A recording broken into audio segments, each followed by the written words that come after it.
I saw this post in the Women Dating Over 40 subreddit, and the way it kind of starts off is pretty victim blamey at parts. You'll see what I'm talking about.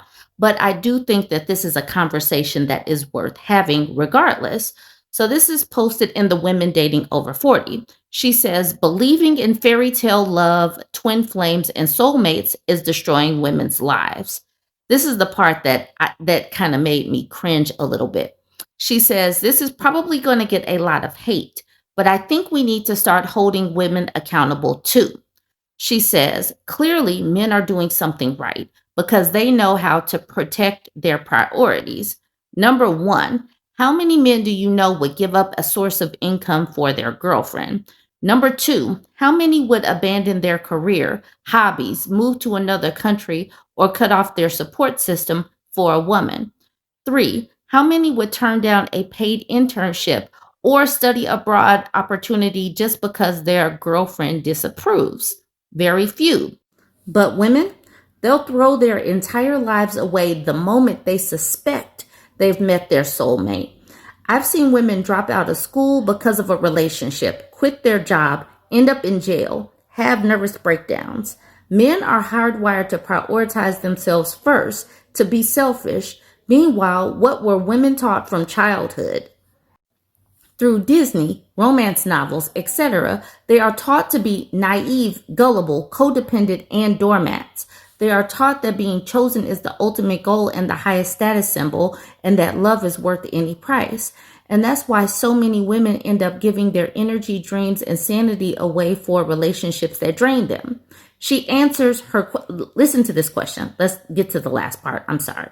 Men view women as mere accessories to their lives. Women would benefit from taking the same perspective. Listen to this question.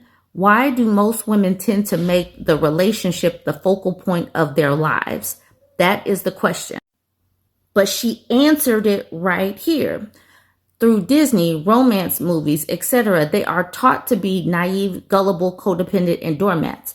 But also, we live in a patriarchy that is boosted up by religion, patriarchal religions.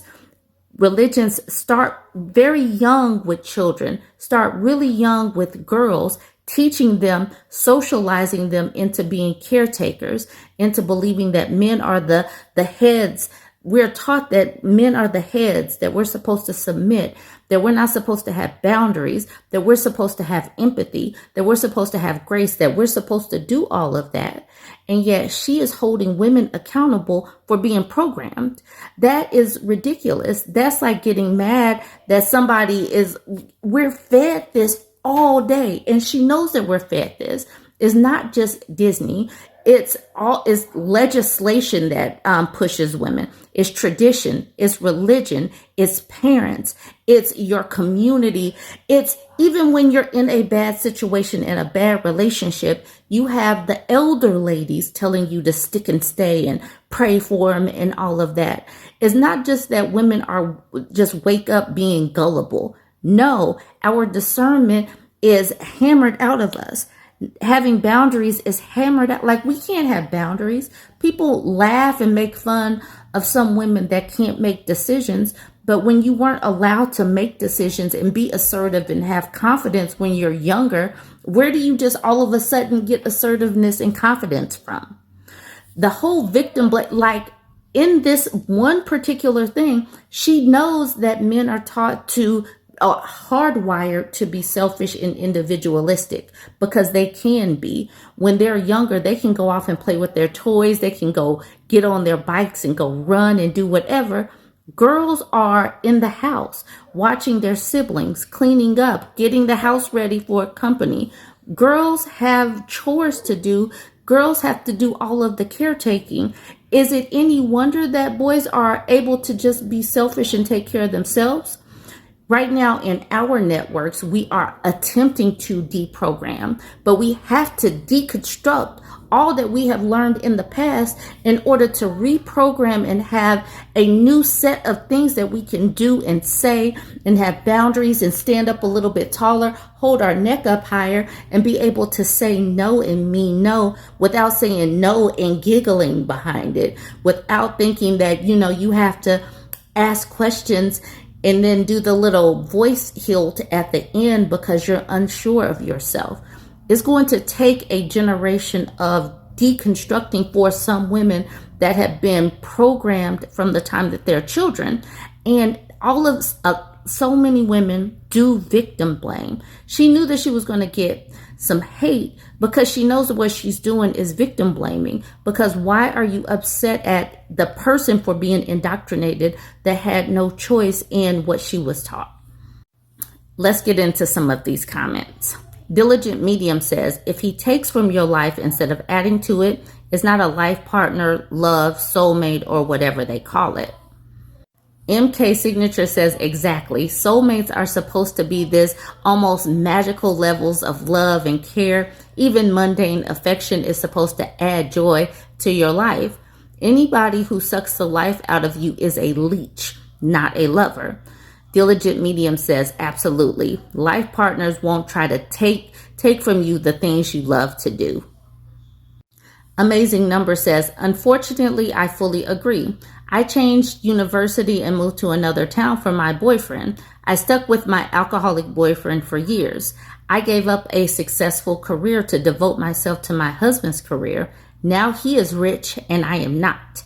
If I had my life over again, I'd have my private parts sewn up with barbed wire. Now, sitting on my porch is wondering, wait, did the boyfriend turn into the husband? Camille Toad says, I think they're two separate people. And then the lady Amazing Number says, yes, they are separate people. Sitting on my porch says, it's happening pretty fast, I think. It might be my very biased FYP, but I see women waking up and getting out of the dating game altogether. I'm so proud of the next generation. The girls are going to be okay. It's too late for me, but the threat of winding up single and a cat lady sounds more like peace and safety than the shameful stigma it once was, even 15 years ago. I agree with her. I'm seeing the shift myself. I'm seeing things happen a lot quicker. These 20-somethings jump into my comment section and they are already just too done. And they're going to continue to be done until these dudes start acting right and adapt. Amy Reddit says, yes, I've been hearing it and seeing it more in real life now, not just Reddit stories. Women are finally waking up and seeing what we've all been fed. That we've all been fed a load of crap. Look, I wish men were more like Disney stories, sure, but they ain't. And it does no good to hold on to that. Individual Jacket says, another one to add to the list. Have a baby to keep a man. Her body goes through physical hell. This is not going to keep a man anyways. I think dating men is just too much work. If there was ever a time for men to be doing better with dating, it would be now with Google at the fingertips. Yet, that is not the case. Women will hopefully continue to opt out until men behave better. I will continue to implore women to block men quick or else their health is on the line. And then we got Crazy Cat Lady Rookie saying, having a baby goes both ways. Men will use motherhood as a way to trap her or cement himself in her life. They don't give a Many are quite happy to impregnate a woman if that's what she wants, because after all, women are the ones who still bear the vast majority of responsibility with respect to child rearing. Plus, there's the added benefit of almost guaranteeing that she will double down, stay too long, and give him too much for the sake of preserving the nuclear family. And that's absolutely true. You see some women that just are hand-wringing about divorce and the stigma, the social stigma of that, or becoming a single mother. So she just has to stick and stay because it's just embedded that it's just better. Y'all can go ahead and add to this list, but at the end of the day, women are behaving how they are programmed, and it's tiresome that women get victim blamed for behaving as they're programmed. Go ahead and add to this list as you can think of things. What was triggered in you as I was reading through some of these? So yesterday I made this post on my YouTube community where I was like, I was drinking my liquid cope, which is my Vietnamese coffee. I was drinking my liquid cope and I was thinking about how women and girls are socialized early, indoctrinated early, and then how people get irritated that women and girls behave based on how they are programmed and socialized. It is irritating. I created this post and it got some really good comments. So I decided to make it its own post so we can continue the conversation. And I thought this was a good picture of me, so I wanted to show you. I said I got my liquid coat for today, and as I was prepping for things to talk about, women getting pooped on for not seeing manipulation tactics, it just irked my spirit. How are women supposed to see red flags when we're raised to paint them green? Church taught us submission is holy. Society taught us empathy is feminine. Culture taught us grace towards men is our duty. All of this. This is the reason why I push back on every last one of these things these days. And then I said, then y'all mad when women do exactly that. The problem isn't women missing red flags. It's the system that trained us to call them challenges instead. And then I asked the ladies, what were you taught about boundaries growing up? Because if we live in a patriarchy, many of us are raised in the church. I know we've heard about submission and who's supposed to be the lead when you submit. So, this whole, feminine and masculine thing. Being assertive is too masculine. So if you are assertive yourself, if you speak up for yourself, if you have confidence, you're being too masculine. The whole having grace and empathy towards dudes, we're supposed to do all of that. We're supposed to be the helpmeets. We're supposed to be the support. We're supposed to be the soft landing space and the peace and all of that. No, be feral. Be feral. All right, let's look at some of the comments, though. The comments were really good. Destin's Platter says, I didn't know what boundaries were. I was taught as a young Christian girl that I was supposed to be a servant to people around me, and it opened me up to abuse. Rita's 3696 said, boundaries? The only boundaries I knew of growing up were the state and county lines. When Mushrooms Attack says, also, people lie. People lie all the time. It's okay if you didn't see the signs because most of the time they were hiding them on purpose. You're not a bad person for failing to navigate a situation in which you had no prior context to. Nadia Starr says, on top of that, some of us weren't taught to do anything and had to learn how to do everything ourselves.